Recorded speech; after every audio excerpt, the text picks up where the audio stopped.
পাখি কখন জন্ম নেয়, কখন উড়তে শেখে, কখন বাসা বানাতে শেখে, কখন নিজের মৃত্যু লাভ করে, এসব আমাদের মধ্যে কেউ জানি না।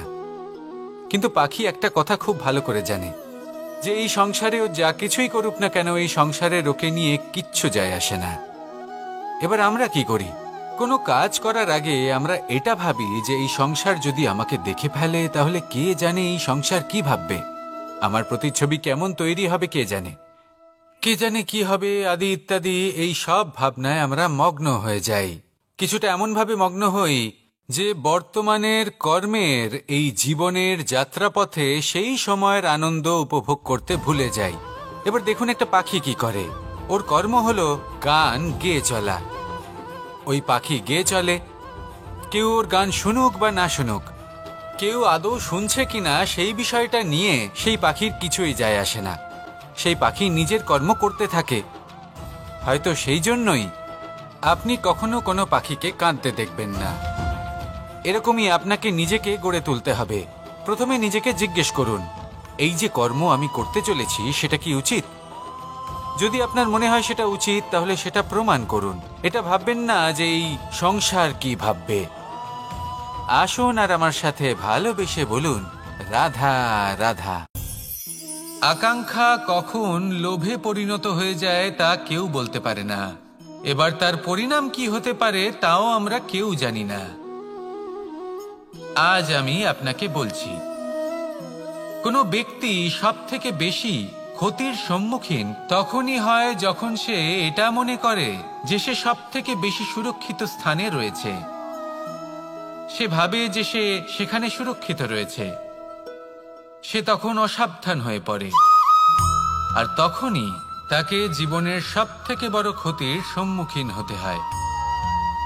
নিঃস্ব হয়ে যাওয়ার পরিস্থিতি কোনো মানুষের জীবনে তখনই আসে যখন তার কাছে প্রচুর সম্পত্তি থাকে এবং সে তার থেকেও অনেক বেশি সম্পত্তি অর্জন করতে চায়। সেই অনেক বেশি সম্পত্তি অর্জন করার চেষ্টায় সে এমন কিছু করে বসে যার ফলে তাকে সমস্ত সম্পত্তি হারাতে হতে পারে। একজন রচনাকার নিজেই নিজের প্রতিভা একদম শেষ করে দিতে পারে যখন সে অনেকগুলো কাজ নিজের কাঁধে নিয়ে নেয়। একটা গুরুত্বপূর্ণ কথা সবসময় মনে রাখবেন, আজ আপনি যেখানেই থাকুন না কেন, যেমনই যে কোনো স্থানেই থাকুন না কেন, এর পেছনে আপনার আকাঙ্ক্ষার একটা বিশাল ভূমিকা রয়েছে। কিন্তু মনে রাখবেন, আপনাকে শিখতে হবে যে কখন আর কিভাবে নিজের উচ্চাকাঙ্ক্ষাগুলিকে লাগাম পরাতে হবে, কারণ এটা অত্যন্ত আবশ্যক। তাই আসুন আর আমার সাথে ভালোবেসে বলুন, রাধা রাধা। রাত্রে আমরা সুখ নিদ্রা লাভ করি, আমরা স্বপ্ন দেখি, ভবিষ্যতের পরিকল্পনা করি, খুব ভালো লাগে। সকালে যখন চোখ খুলি নিদ্রা ভঙ্গ হয়, স্বপ্ন সেইখানেই ভেঙে যায়, আর তারপর আমরা আমাদের রোজকার জীবন যাপন করি। স্বপ্ন হয়তো মানুষ রাতের বেলায় দেখেন, কিন্তু সেটাকে সার্থক দিনের বেলাতেই করতে হয়। রাতে মধুর বাতাসের নিচে কোমল শয্যায় শুয়ে মাতার গলায় মিষ্টি গান শুনতে শুনতে নিদ্রায় আচ্ছন্ন হওয়া, স্বপ্ন দেখা, ভবিষ্যতের পরিকল্পনা করা বড়ই সরল। কিন্তু সকালবেলায় সময় মতো উঠে সূর্যের তাপ সহ্য করে, সেই উষ্ণতা সহ্য করে সর্বাঙ্গ ঘেমে গিয়ে নিজের পথ খুঁজে বের করা, সেই পথে অগ্রসর হওয়া, বাধা বিপত্তি এসবের সম্মুখীন হওয়া, আর তারপর লক্ষ্য লাভ করা, এগুলো কঠিন কাজ। এ হলো অত্যন্ত কঠিন কাজ। যদি আপনি চান যে স্বপ্ন আপনি দেখেছেন তা সত্যি হোক, তাহলে দিনের বেলায় আপনাকে বেরিয়ে কর্ম করতেই হবে, পরিশ্রম করতেই হবে। মনের এই চক্ষু দিয়ে স্বপ্ন দেখা সম্ভব, কিন্তু যদি আপনি বুঝতে পারেন যে এই স্বপ্নই হলো আপনার লক্ষ্য, তাহলে তাকে সার্থক করতে শুধুমাত্র পরিশ্রম দ্বারাই করতে হবে। তাহলে পরিশ্রম করুন আর আমার সাথে ভালোবেসে বলুন, রাধা রাধা। মানুষের জীবনে তিনটি গুণ অত্যন্ত প্রয়োজনীয়: শ্রদ্ধা, বিনম্রতা, যোগ্যতা। যদি জ্ঞান লাভ করতে চান তাহলে শ্রদ্ধার প্রয়োজন, যদি মান লাভ করতে চান তাহলে স্বভাবে বিনম্র হওয়া প্রয়োজন, আর যদি মনোবাঞ্ছিত স্থান লাভ করতে চান তাহলে যোগ্যতার প্রয়োজন। বিষয়টা সহজ। শ্রদ্ধা আপনাকে জ্ঞান দেবে, নম্রতা আপনাকে মান, আর যোগ্যতা উচিত স্থান দেবে। কিন্তু যদি আপনি এই তিনটি গুণ সম্মিলিত করেন তাহলে এমন কিছু লাভ করবেন যা এই সব কিছুর থেকে অনেক ঊর্ধ্বে। সম্মান। আর এ হলো সেই সম্মান যা প্রত্যেক মানুষের নিজের জীবনে লাভ করতে চেষ্টা করা উচিত, কারণ এই হলো সেই সম্মান যার কারণে আপনি চলে যাওয়ার পরেও এই সংসার আপনাকে ভালোবাসবে আর মনে রাখবে। আসুন আমার সাথে ভালোবেসে বলুন, রাধা রাধা। অনেক সময় আমরা জীবনে অনেক মানুষকে এমন বলতে শুনে থাকি যে আমি অসফল হয়েছি কারণ আমার সময় ভালো যাচ্ছিল না, আমি এই জিনিসটা লাভ করতে চাইছিলাম কিন্তু করতে পারলাম না কারণ আমার সময়টা ভালো যাচ্ছিল না, আমি আমার জীবনে ওই মহান কাজটা করতে চাইছিলাম কিন্তু করতে পারলাম না। কেন? কারণ আমার সময়টা ভালো যাচ্ছিল না। কিন্তু যে মুহূর্তে ভালো সময় আমার জীবনে আসবে আমি সব কিছু প্রাপ্ত করব। এমন প্রায় প্রত্যেকেই বলেন। আসুন একটা কথা বোঝা যাক। একজন মালিকে দেখুন, সে প্রত্যেক দিন গাছের সেবা করে, তাকে জল দেয়, তার যত্ন আত্তি করে। কেন? প্রত্যেক দিন সেই গাছ ফল দেয় না, সঠিক সময় এলে তবেই সেই গাছ ফল দেয়, কিন্তু প্রত্যেক দিন মালি তার সেবা করে, তাকে যত্ন করে। শুধুমাত্র তখন করে না যখন সেই গাছ ফল দিতে সক্ষম। আর যদি মালি গাছের যত্ন প্রতিদিন না করে তাহলে হয়তো সেই গাছ ফল দিতেই পারবে না। এটাই হলো আমাদের জন্য একটা শিক্ষা। যখন সময় আমাদের জন্য অপেক্ষা করে না তখন আপনি সময়ের জন্য কেন অপেক্ষা করছেন? ভালো সময়ের জন্য অপেক্ষা করবেন না। ভালো এবং শুভ কর্ম দ্বারা ভালো সময়কে নিজের কাছে টেনে আনুন। নিরন্তর কর্ম করুন, পরিশ্রম করতে থাকুন, শুভ সময় আপনা থেকেই আপনার কাছে আসবে। আসুন আমার সাথে ভালোবেসে বলুন, রাধা রাধা। মানুষের এই সংসারে জীবনযাপন করার জন্য কিছু জিনিসের প্রয়োজন পড়ে। এমন কিছু আবেগ, এমন কিছু বস্তু আছে যেগুলো তার প্রয়োজন হয়, কিন্তু সব থেকে বেশি যে জিনিসটা তার প্রয়োজন হয় সেটা হলো সম্মানের। আমাদের ভালো লাগে যখন কেউ আমাদের সম্মান করে। আমরা কাউকে সম্মান করলে তারও সেটা ভালো লাগে। কিন্তু আপনি দেখবেন যে সংসারে বেশিরভাগ মানুষ দুটি মাপদণ্ডের ভিত্তিতে সম্মান করেন, হয় বয়স দেখে করেন বা উপার্জন দেখে, অর্থাৎ সেই ব্যক্তি কতটা উপার্জন করেন। এবার ভেবে দেখুন, এটা আবশ্যক নয় কারোর বয়স যদি বেশি হয় তার বুদ্ধিও ততটাই বেশি হবে। আবশ্যক এটাও নয় যে কোনো ব্যক্তি যদি অত্যন্ত ধনী হন বা তার মনও নির্মল হবে বা তিনি সৎকর্ম করবেন বা এমন কোনো কর্ম করবেন যাতে উনি সম্মান লাভ করতে পারেন। হতে পারে উনি ধনী কিন্তু দুশ্চরিত্র।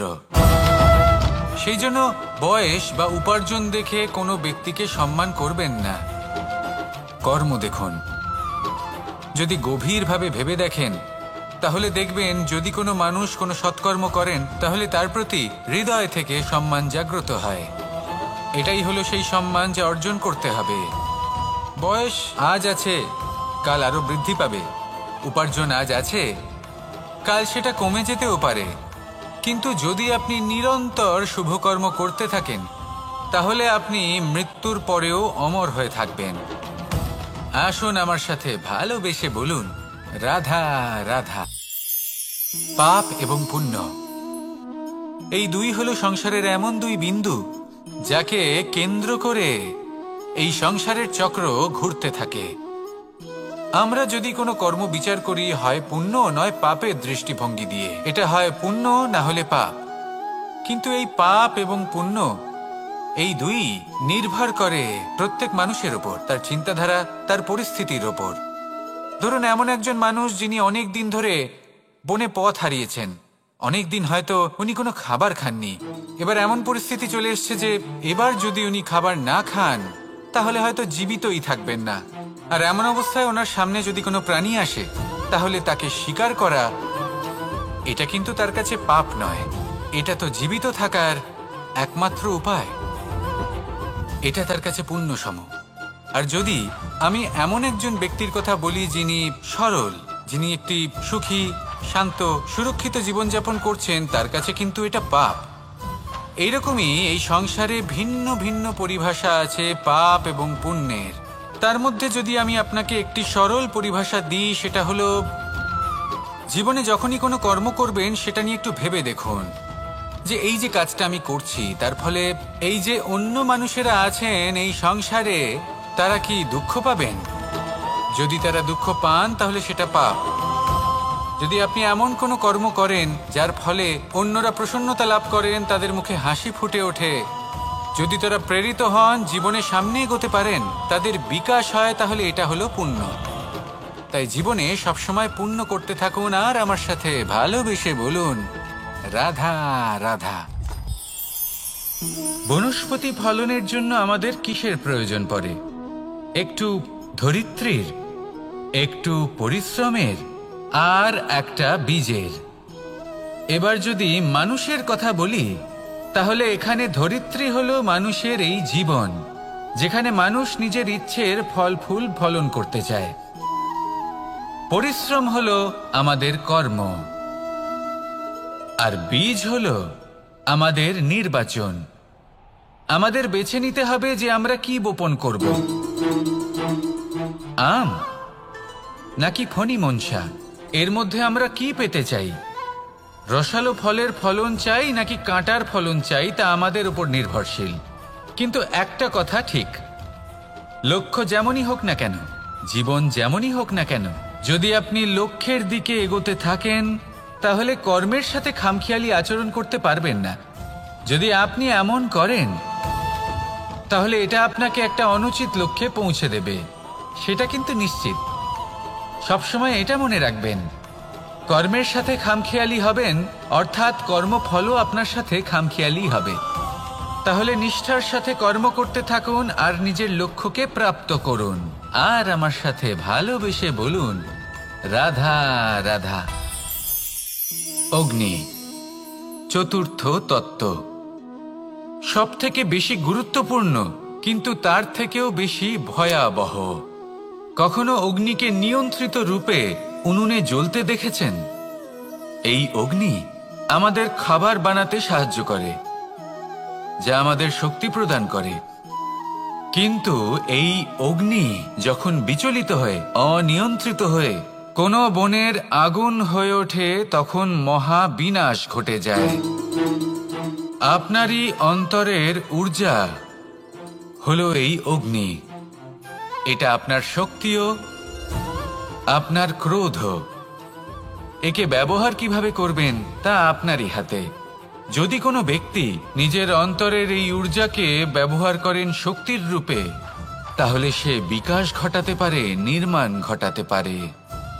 কিন্তু যদি কোনো ব্যক্তি তার অন্তরের ঊর্জাকে বিধ্বংসী অস্ত্র বানিয়ে ফেলেন, তাহলে নিশ্চিত রূপে মহা বিনাশ ঘটতে পারে, যাতে বিনাশ তারও অবশ্যই হবে।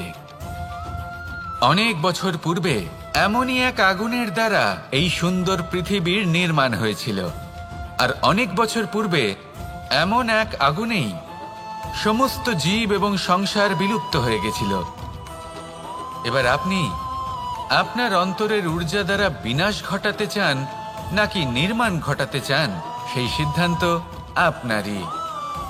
আসুন আমার সাথে ভালোবেসে বলুন, রাধা রাধা। কখনো কখনো এমন হয়, আমরা আমাদের বাড়ির উঠোনে বীজ বপন করি, আর তা বিকশিত হয় একটা সুন্দর বৃক্ষে। তার শাখাগুলি প্রতিবেশীর বাড়ি পর্যন্ত পৌঁছয়। ফলের বর্ষণ প্রতিবেশীর বাড়িতেও হয়ে থাকে। আর আমরা ভাবি গাছ আমরা উৎপন্ন করব আর ফল খাবেন আপনারা। এই কেমন কথা হলো? আপনাকে এই কথা বুঝতে হবে যে এসব হলো ভৌতিক বস্তু, সাংসারিক বস্তু। কখনো নিজের বাড়ির বাগানে ভালোবাসার গাছ বপন করে দেখুন, তার শাখাও প্রতিবেশীর বাড়ি পর্যন্ত পৌঁছবে, ফলের বর্ষণ সেখানেও হবে। কিন্তু সেই ফল চাইতে আপনাকে যেতে হবে না, সেই ফল দ্বিগুণ মাত্রায় আবার আপনার কাছেই ফিরে আসবে। তাই নিজের বাড়িতে আর নিজের মনে ভালোবাসার গাছ উৎপন্ন করুন। এই জীবন প্রসন্ন হয়ে বলবে, রাধা রাধা। অ দিয়ে অন্ত, আ দিয়ে আরম্ভ, এই দুইয়েরই রাশি সমান। যদি আপনি মন দিয়ে দেখেন তবে দেখবেন এদের সম্পর্ক খুবই নিবিড়। কিভাবে? যখন কোনো কিছু শুরু হয় এটা নিশ্চিত হয়ে যায় যে তা সমাপ্তও হবে। আরম্ভই যদি না হয় তার সমাপ্তও হবে না। যা আরম্ভ হয়েছে তার সমাপ্তি হলো অবশ্যম্ভাবী। এটাই হলো প্রকৃতির নিয়ম, একে এড়ানো যায় না। এবার এই কথা আমরা সকলে জানি। এবার মানুষ কি ভাবে যে সমাপ্তির পরে কি হতে পারে, এর উত্তর তাদের কাছে নেই। তাদের উচিত অন্য কোনো বিষয় ভাবা যা বেশি গুরুত্বপূর্ণ। এবার মানুষ এটা জানে না যে মৃত্যুর পরে কি হতে পারে, কিন্তু এই কথা অবশ্যই জানে যে জন্ম থেকে মৃত্যু পর্যন্ত এই সময়, যাকে আমরা জীবন বলে থাকি, এই সময় আমরা কর্ম করতে পারি। এই কথা তো আমরা জানি। তাহলে এমন কি কর্ম করা যেতে পারে যা আমাদের সমাপ্তির পরও আমাদের প্রাসঙ্গিক করে রাখতে পারে, এই বিষয়ে ভাবা উচিত। যে জন্মগ্রহণ করেছে তার মৃত্যু হবেই, এটা সাধারণ বিষয়। কিন্তু ইতিহাস আজও সেই সকল মানুষজনকে স্মরণ করেন যাদের এই সংসার তাদের মৃত্যু নয়, বরং তাদের জীবনকালে যে কর্ম তারা করেছেন তার দ্বারা মনে রাখেন। সেই কর্মের কারণে এই সংসারে তাদের নাম, তাদের কর্ম, তাদের ব্যক্তিত্ব, তাদের কীর্তি অমর হয়ে থাকে এবং থাকবে। আপনার কাছে এতটা সময় নেই যতটা আপনার মনে হচ্ছে আপনার কাছে আছে। সেই জন্য যত শীঘ্র সম্ভব শ্রেষ্ঠ কর্ম করুন, যতটা পারবেন ততটা অধিক সুকর্ম করুন। এই সংসারে নিজেকে অমর করে তুলুন আপনার মৃত্যুর পরেও। আর আমার সাথে ভালোবেসে বলুন, রাধা রাধা। ওমা, এ কি? আমি কখন থেকে এখানে অপেক্ষা করছি, হাত পেতে দাঁড়িয়ে রয়েছি যাতে একটা ফল আমার হাতে এসে পড়ে এবং সেটা আমি খেতে পারি। কখন থেকে অপেক্ষা করছি, কিন্তু সেটা হচ্ছেই না। এবার আপনি বলবেন যে এসব কি বলছি, এ কি অদ্ভুত কথা বলছি। যদি ফল খেতে হয় তাহলে আমাকে বৃক্ষে চড়তে হবে, ফলের কাছে পৌঁছতে হবে, তবেই তো ফল পাবো। এবার এটা অত্যন্ত সহজ ব্যাপার, কিন্তু এই বিষয়টা আপনি নিজের জীবনের প্রসঙ্গে ভেবে দেখুন। লক্ষ্য কোথায় আছে আপনি জানেন, সেই লক্ষ্যে পৌঁছানোর পথ কি সেটাও আপনি জানেন, সেই পথে চলার ক্ষমতাও আপনার রয়েছে, কিন্তু তাও আপনি নিজের লক্ষ্য লাভ করতে পারছেন না। কেন?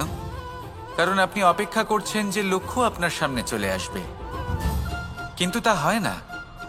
লক্ষ্য সে যাই হোক না কেন, ধন হোক, প্রেম হোক, কোনো সম্মান হোক বা মোক্ষ হোক, যদি আপনি তার দিকে অগ্রসর না হন তাহলে ফল প্রাপ্তি অসম্ভব ব্যাপার, তা কোনোদিনই হবে না।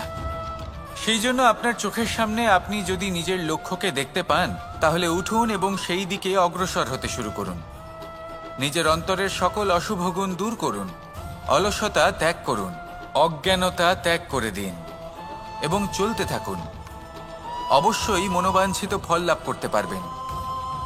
মনে রাখবেন, চলতে থাকলে তবেই লক্ষ্য প্রাপ্তি হবে। অপেক্ষার দ্বারা শুধুমাত্র মৃত্যু লাভ হবে। আসুন আমার সাথে ভালোবেসে বলুন, রাধা রাধা। কর্ম কর্ম সর্বদাই শান্ত মনে করুন। ভিতের সেই ইটের মতো করুন যে শান্তভাবে 7 হাত গভীরে অবস্থান করে।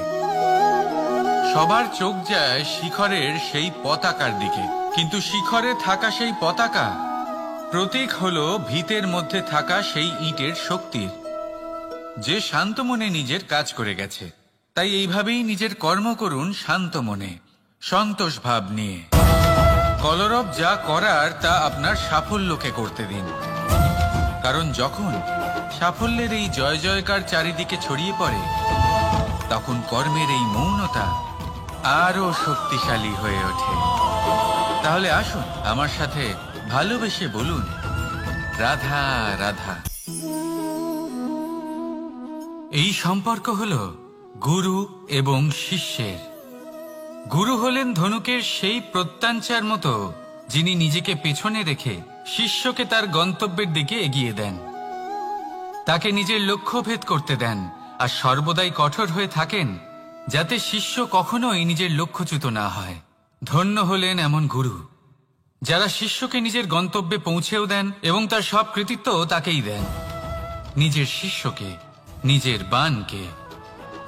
তাহলে আপনারা চিরকাল এরকম গুরুকে মনে রাখবেন, সর্বদা তাদের সম্মান করবেন, সর্বদা তাদের ভালোবাসবেন, কখনো জীবনে পিছিয়ে পড়বেন না আপনি। আসুন আমার সাথে ভালোবেসে বলুন, রাধা রাধা। আপনি কখনো আতর মেখেছেন? একটা শ্রেষ্ঠ আতরের গুণ হলো ওকে মাখার পরে অনেক দিন পর্যন্ত তার সুবাস থেকে যায়। তারপরে আপনি বস্ত্র বদল করুন বা রেখে দিন, তার সুবাস থেকেই যায়।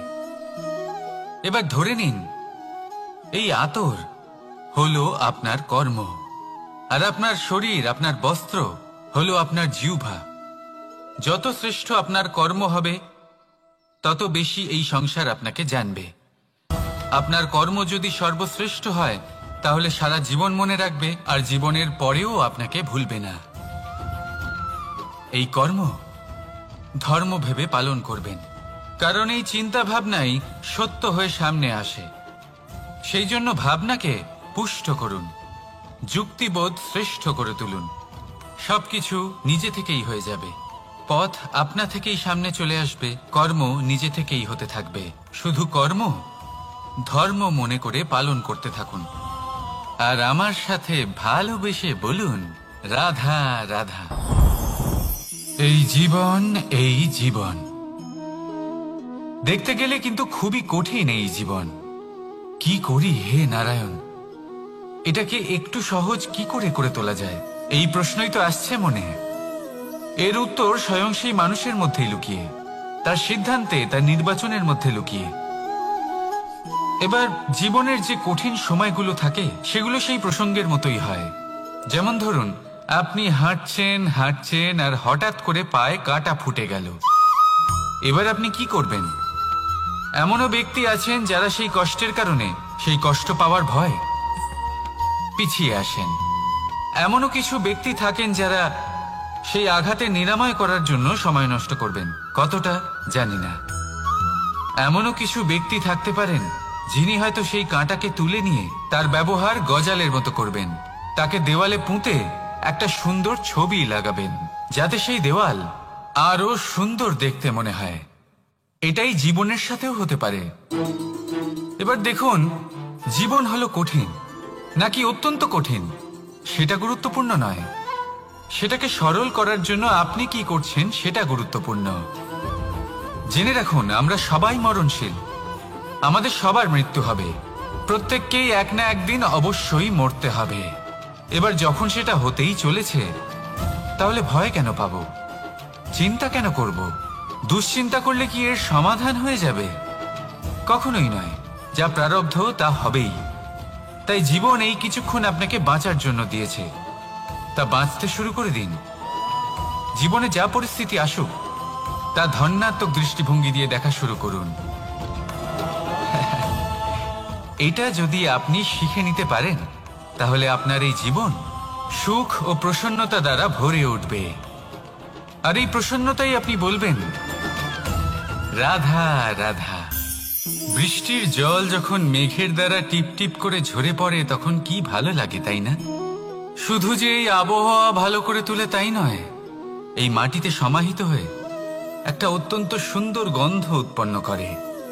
এই লতা পাতা, এই বৃক্ষ এদের জীবন দান করে, এদের পুষ্ট করে তোলে, আর তার সাথে অনেক জীবের কল্যাণ করে। কিন্তু ভাবুন, যখন বজ্রপাত হয় তখন কি হয়? এই সমস্ত জলের ফোঁটা অনিয়ন্ত্রিত হয়ে যায়, একটা ভয়ানক বন্যার রূপ নিয়ে নেয় যা শুধুমাত্র মহাবিনাশ করে। এর সারমর্ম কি? এর সারমর্ম হলো কর্ম করুন, কিন্তু তার নিয়ন্ত্রণ রেখে। যদি আপনি নিয়ন্ত্রণে না থাকেন তাহলে আপনিও জীবনরূপী এই বর্ষার পরিবর্তে ভয়ানক বন্যার রূপ ধারণ করবেন। এবার বিকাশ ঘটাবেন নাকি বিনাশ, সিদ্ধান্ত হলো আপনার। যদি বিকাশ ঘটাতে চান তাহলে নিজের কর্মের সাথে সাথে নিজের মনকেও নিয়ন্ত্রণ করতে শিখুন। এই মনকে সংযত করুন, একে নিয়ন্ত্রণে রাখুন, নিজের কর্মকে নিয়ন্ত্রণে রাখুন, ভারসাম্য বজায় রাখুন। আর আমার সাথে ভালোবেসে বলুন, রাধা রাধা। কখনো ঘোড়া আর তার ঘোড়সওয়ারিকে দেখেছেন? ঘোড়ার ডান এবং বাম দিকে যেন একটা পর্দা লাগানো থাকে। তার কারণ কি? যাতে ঘোড়া অন্য কোনো দিকে দেখতে না পায়, শুধুমাত্র সামনে দেখে আর সেই দিকেই এগোতে থাকে। বলতে গেলে এটা খুব সাধারণ ব্যাপার, কিন্তু এর পেছনে খুব বড় এক বিজ্ঞান লুকিয়ে রয়েছে। আপনি যদি জীবনে নিজের লক্ষ্যে পৌঁছতে চান তাহলে আপনাকে এদিক ওদিক তাকানো বন্ধ করতে হবে, শুধু সামনে নিজের লক্ষ্যের দিকে তাকিয়ে থাকতে হবে। তখনই জীবনে সাফল্য লাভ করবেন। ঘোড়া তো শুধুমাত্র এক পশু, তার উপরে লাগাম পরাতে হয়, চোখের ডান এবং বাম দিকে পর্দা পরিয়ে দেওয়া হয়। আপনি হলেন মানুষ, আপনাকে লাগাম কে পরাবে? কেউ না। এটা আপনাকে নিজেকেই করতে হবে। মনের গভীরে প্রবেশ করুন আর আবেগগুলিকে লাগাম পরান, তাদের নিয়ন্ত্রণ করতে শিখুন। আর নিজের দৃষ্টি সামনে, শুধু নিজের লক্ষ্যের দিকে। মনে রাখবেন, যদি আপনার দৃষ্টি শুধুমাত্র নিজের লক্ষ্যে থাকে তাহলে লক্ষ্য ভেদ অবশ্যই করবেন। যদি একাগ্রতা এদিক ওদিক চলে যায় তাহলে লক্ষ্য হারিয়ে যাবে। রাধা রাধা। যথা রাজা তথা প্রজা, যথা বীজ তথা বৃক্ষ, যথা ভূমি তথা অঙ্কুর। কি সুন্দর শব্দ এগুলি! আর যতটাই সুন্দর ততটাই গভীর হলো তার অর্থ। যেমন রাজা হবেন, প্রজা তেমনই হবেন। যেমন ভূমি হবে, অঙ্কুরও তেমনই হবে। কখনো গভীরে গিয়ে এই কথার অর্থ বোঝার চেষ্টা করেছেন আপনি? রাজা এই শব্দের মূল হলো রজ। রজ কথার অর্থ হলো মাটি। অর্থাৎ রাজা হলেন তিনি যিনি মাটির সাথে যুক্ত। রাজা হলেন তিনি যিনি প্রজাদের সম্মান করবেন, তাদের যত্ন নেবেন, তাদের চোখে জল দেখলেই চিন্তিত হয়ে উঠবেন, তাদের অশ্রু মোছার জন্য সমস্ত সম্ভাব্য চেষ্টা করবেন, তাদের সুখী রাখার জন্য সমস্ত চেষ্টা করবেন। রাজা এরকম হয়। এবার এই সমস্ত গুণ যদি একজন রাজার মধ্যে না থাকে তাহলে প্রজার মধ্যে অসন্তোষ দেখা যায়। আর এই অসন্তোষ বিদ্রোহের রূপ নেয়। আর এই বিদ্রোহ যে কোনো রূপেই হলো বিনাশকারী। তাহলে রাজার উচিত প্রজাদের রক্ষা করা এবং প্রজাদেরও উচিত রাজার প্রতি বিশ্বাস রাখা, তার অনুকরণ করা। এই দুজন যখন এক হবেন তখনই শাসন স্থির হবে, তখনই এই দেশ নিয়ন্ত্রণে থাকবে। যদি দুজনের মধ্যে কোনো একজন নিয়ন্ত্রণ হারান তখন মহা বিনাশ অবশ্যই হবে। তাহলে রাজা নিজের কর্ম করবেন আর প্রজা নিজের ধর্ম পালন করবেন। আর আমার সাথে ভালোবেসে বলবেন, রাধা রাধা। কখনো কখনো আমরা ভাবি যে কোনো ব্যক্তি যিনি ধর্মের পথে চলেছেন, যদি তার দ্বারা কোনো ভুল হয়ে থাকে তাহলে নিয়তি তাকে সেই মুহূর্তেই কঠোর শাস্তি দেন। কিন্তু সেই সব মানুষ যারা সংসারের সবথেকে বড় অধর্মী, বহু নিকৃষ্ট মানের কাজ করেন, তাদের নিয়তি অনেক সুযোগ দেন। তাদের নিয়তি এরকম কঠোর প্রহার করেন না। এই ভাবনা কখনো না কখনো মনে আসেই। ভেবে দেখুন কেন? আসলে জীবনকে বেশিরভাগ মানুষ একভাবেই দেখে থাকেন, বিভিন্ন স্তরে একে দেখা উচিত। এবার আপনি বলুন, এই সংসারে কোনো অধর্মী কখনো প্রেরণার উৎস হতে পারেন? কখনোই নয়।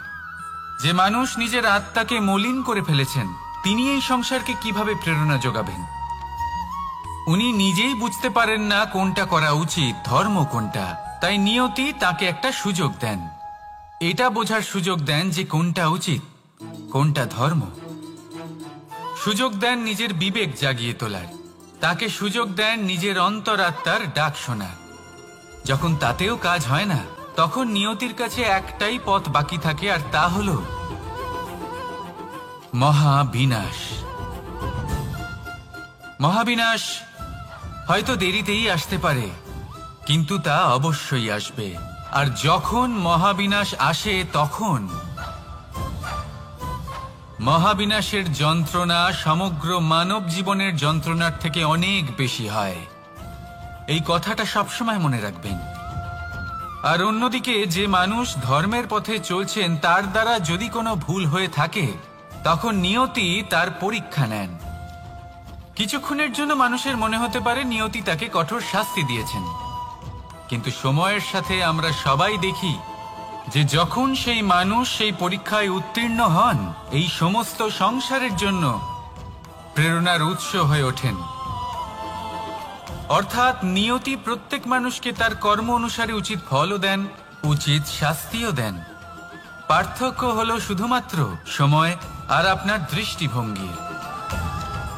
তাই ধর্মের পথে চলুন আর আমার সাথে ভালোবেসে বলুন, রাধা রাধা। মনুষ্যরূপে জন্ম নিয়েছি এবং সমস্ত কর্ম এই রূপেই করেছি, কিন্তু আশ্চর্যের বিষয় হলো যে আজও মানুষ আসেন এবং হাত জোর করে প্রার্থনা করেন যেন আমি ওনাদের সহায়তা করি। আপনাদের একটা কথা বলতে চাই, আমি সকলকে সাহায্য করতে পারবো না, কিন্তু আমি শিক্ষা অবশ্যই দিতে পারবো, জ্ঞান প্রদান করতে পারবো। এমন কিছু জ্ঞান যার ভিত্তিতে মানুষ যা চাইবেন তাই লাভ করতে পারবেন, যদি সঠিক কর্ম করতে থাকেন। যখন কংসের অসুররা গোকুলে ধ্বংসলীলা চালাচ্ছিলেন, তখন আমি কারোর থেকে সাহায্য চাইনি। আমি দাঁড়িয়েছিলাম এবং আমি তার বিরোধিতা করেছিলাম। সবাই বলেন যে আমি ছোট্ট একটা আঙুলে গোবর্ধন পর্বত তুলেছিলাম, কিন্তু আমি কি ওখানে একা ছিলাম? কখনোই নয়। আমার সাথে অসংখ্য গোকুলবাসী, অসংখ্য বর্ষণাবাসী ছিলেন, নিজের হাতে একটা লাঠি নিয়ে। ওনাদের মনোবল, ওনাদের আশীর্বাদ আমার সাথে ছিল। মহাভারতে আমি শুধুই শিক্ষক ছিলাম, আমি শুধুই শিক্ষা দিয়েছি। লক্ষ্য সাধন করেছে অর্জুনই, যুদ্ধ করেছে অর্জুনই এবং জয়ীও হয়েছে অর্জুনই। আমি শুধুই শিক্ষা দিতে পারি। অবশেষে আপনাকে শুধু এটুকুই বুঝতে হবে যে ঈশ্বর সবকিছু করতে পারেন না, করতে হবে আপনাকে। ঈশ্বর আপনাকে আশীর্বাদ করতে পারেন যে কাজ আপনি মন থেকে করবেন সেটা অবশ্যই পূরণ হবে। সেই জন্য নিজের লক্ষ্যের পথে এগোতে থাকুন। চেতনা, বিবেক এবং পরিশ্রমের দ্বারা আপনার যা যা স্বপ্ন আছে, যা লক্ষ্য আছে, আপনি অবশ্যই লাভ করবেন। আর এই মন সুপ্রসন্ন হয়ে বলবে, রাধা রাধা। ভোজন এই সংসারে যেই হোক না কেন, কোনো মানুষ হোক, কোনো প্রাণী হোক, কোনো কীট হোক বা কোনো বনস্পতি হোক, প্রত্যেকের জন্য ভোজন অতি আবশ্যক। কারণ ভোজন থেকেই শক্তি পাওয়া যায়, আর সেই শক্তি দিয়েই সংসারের, আমাদের জীবনের সমস্ত কার্য করা যায়। এবার এমন এক ধরনের শক্তি হয় যা শীতের ঋতুতে সূর্য থেকে আমরা পেয়ে থাকি, আর আরেক ধরনের উত্তাপ হয় যা দিয়ে ভোজন রান্না করা হয়, সুস্বাদু নানান ধরনের ভোজন। এবার অত্যন্ত গুরুত্বপূর্ণ হলো যে ব্যক্তি সেই ভোজন বানাচ্ছেন তার মানসিক পরিস্থিতি এবং সেই ব্যক্তি যিনি ভোজন গ্রহণ করছেন তার মানসিক অবস্থা। যখনই আপনি ভোজন বানাচ্ছেন তখন ভালোবাসার সাথে কাজটা করুন, ধন্যাত্মক ভাব নিয়ে, সৎ ভাবনার সাথে। কারণ আপনার এই মানসিক স্থিতি শক্তির আকারে সেই খাদ্যের সাথে মিলেমিশে যায়। আর যখনই আপনি ভোজন গ্রহণ করছেন তখন সদ্ভাবনার সাথে, প্রসন্নতার সাথে গ্রহণ করুন, ধন্যাত্মক ভাব নিয়ে। যদি আপনি প্রসন্নতার সাথে রান্না করেন, প্রসন্নতার সাথে খাদ্য গ্রহণ করেন, তাহলে আপনি প্রসন্নই থাকবেন। আর মন সুপ্রসন্ন হয়েই বলবে, রাধা রাধা। দীপাবলি আমাদের সবথেকে বড় উৎসব। শ্রীরাম রাবণকে পরাস্ত করে 14 বছরের বনবাস কাটিয়ে আবার অযোধ্যায় ফিরে এলেন অমাবস্যার রাত্রে। অযোধ্যায় সবাই খুব প্রসন্ন ছিলেন, খুবই উৎসাহিত ছিলেন। অযোধ্যায় সহস্র প্রদীপ প্রজ্বলিত করা হয়েছিল এই উৎসবে। একে আমরা দীপাবলি বলে থাকি। এবার এই বিষয়ে আমরা সকলে জানি। আপনি কি এটা জানেন যে শ্রীরাম বাস্তবে অমাবস্যার এক রাত আগেই অযোধ্যায় পৌঁছে গেছিলেন? সবার সামনে অমাবস্যার রাতে এসেছিলেন। এর কারণ কি? শ্রীরাম প্রমাণ করতে চেয়েছিলেন যে যে কোনো সময়, দিন হোক বা রাত, শুভ বা অশুভ হয় না। শুভ অশুভ কিছু থাকলে তা হলো মানুষের চিন্তা, তার ভাবনা, তার নির্বাচন আর তার কর্ম। নিজেই দেখে নিন, শ্রীরাম শুভ কাজ করে ফিরেছিলেন এবং অমাবস্যার মতো গভীর এক রাত্রিকেও দীপাবলিতে পরিবর্তিত করেছিলেন। এমনটাই যদি আমরা করতে পারি, তাহলে এমন কোন গৃহে যান যেখানে অসহায় ব্যক্তি রয়েছেন, যা অন্ধকারাচ্ছন্ন, আর সেখানে প্রকাশ প্রজ্বলিত করুন। প্রকাশ সহায়তার, প্রেরণার, আশার। যদি এমন কিছু আমরা করতে পারি, তাহলে তাকে প্রকৃত অর্থে দীপাবলি বলা যেতে পারে। তাহলে নিজের পরিবারের সাথে দীপাবলি পালন করুন। আপনাদের শুভেচ্ছা জানাই। আসুন আর আমার সাথে ভালোবেসে বলুন, রাধা রাধা। এই শুকনো পাতাটিকে দেখুন, নিষ্প্রাণ হয়ে পড়েছে। কোনো একটা সময় এই পাতাটি একটা গাছের ডালে ছিল। সেই গাছ ওর লালন পালন করত। যখন যখন বাতাস বইত, এই পাতায় কম্পন দেখা দিত, মনকে প্রফুল্ল করে তুলত। কোনো একদিন এই পাতা গাছের ডাল থেকে ঝরে পড়ে গেল। নিঃসন্দেহে ও নিজের স্বাধীনতা পেল, কিন্তু আস্তে আস্তে শুকিয়ে গেল, নিষ্প্রাণ হয়ে গেল। দেখুন, আমি এই কথা বলছি না যে স্বাধীনতা অনুচিত, কখনোই না। কিন্তু যে কোনো পরিস্থিতিতে স্বাধীন হতে চাওয়া, এটা নিশ্চিতরূপে অনুচিত। আমরা যদি আমাদের জীবনে পরিবারের গুরুত্ব ভেবে দেখি, তাহলে এই পরিবারে যতই মতভেদ থাকুক না কেন, যতই মনোমালিন্য থাকুক না কেন, যতই বিবাদ থাকুক না কেন, এই সব মিটিয়ে নেওয়া অত্যন্ত প্রয়োজনীয়। সেই সবকিছু সমাপ্ত করা অত্যন্ত প্রয়োজনীয়। কখনো এই পরিবারকে ভাঙতে দেবেন না, কখনো এই পরিবার থেকে দূরে চলে যাবেন না। এই পরিবার হলো আমাদের জীবনের একটা অমূল্য সম্পদ, অমূল্য এক আশ্রয়, যা এই সংসারে হয়তো কোথাও আপনি পাবেন না। তাই একে আগলে রাখুন। ভেবে নিন, আপনি পাতা আর আপনার পরিবার সেই গাছ। আসুন আমার সাথে ভালোবেসে বলুন, রাধা রাধা। সংসারে আমাদের জীবনে যখন কোনো সুখ বা দুঃখ আসে, তার জন্য আমরা কাউকে না কাউকে অবশ্যই দায়ী করে থাকি, তাই না? এই ব্যক্তি আমাদের সাথে এরকম কাজ করেছেন, তাই আমার সাথে এমন হলো। ওই ব্যক্তি যদি এমনটা না করতেন, তাহলে আজ আমি ওই স্থানে পৌঁছতে পারতাম। সবই আপনার দৃষ্টিভঙ্গির ওপর নির্ভরশীল। আর যদি আপনার দৃষ্টিভঙ্গি এমন হয়, তাহলে তা অনুচিত। সত্যি কথা বলতে, এই সংসারে ভিন্ন ভিন্ন ধরনের মানুষ আছে। এটা আপনার ওপর নির্ভর করছে কিভাবে তাদের স্বাগত জানাবেন। একবার ভাবুন, আমি আমার দুটো হাত সামনে নিয়ে এলাম, দুটো মুঠো খুলে দিলাম। দুই প্রকারের মানুষ আসবেন, কিছু না কিছু দিয়ে যাবেন। এই মুঠো যদি আমি বন্ধ করে দিই, তাহলে না কেউ আমাকে কিছু দিতে পারবে, না আমার কিছু যাবে আসবে। নিশ্চয়ই বুঝতে পারছেন এই দুই ধরনের ব্যক্তি কারা এবং তারা কি দিয়ে যান। আমি যদি নিজের মুঠো খুলে দিই, তাহলে কিছু ভালো মানুষ আসবেন, আমাকে আনন্দ, সন্তুষ্টি, জ্ঞান প্রদান করে যাবেন, ভালো অভিজ্ঞতা দিয়ে যাবেন। কোনো খারাপ ব্যক্তি যদি আসেন, তাহলে তিনিও খারাপ অভিজ্ঞতা দেবেন, যার থেকে আমি শিক্ষা লাভ করব। এই সব কিছু আমি লাভ করতে পারি। মুঠো যদি বন্ধ করে রাখি, তাহলে আমি কিছুই পাবো না। দেখুন, এই সংসারে প্রত্যেকের জীবনে এরকম।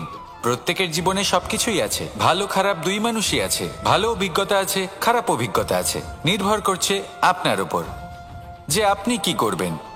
এনাদের স্বাগত কিভাবে জানাবেন, কার থেকে কি বুঝবেন, কি শিখতে পারবেন, আর কোন দৃষ্টিভঙ্গি নিয়ে অগ্রসর হবেন।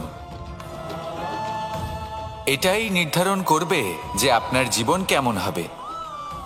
আসুন আমার সাথে ভালোবেসে বলুন, রাধা রাধা। এই সংসারে সব থেকে বেশি কোমল বস্তু হলো রেশম। এই রেশম এতটাই কোমল হয় যে এর পুরো একটা থান শুধুমাত্র একটা হাতে ধরা সম্ভব। কখনো ভেবে দেখেছেন এই রেশম কিভাবে হয়? একটি কীট তার লালার দ্বারা উৎপন্ন হয়। এই কীট সেই রেশমকে পাক দিতে থাকে, পাক দিতেই থাকে, আর আস্তে আস্তে তার মধ্যেই জড়িয়ে পড়ে।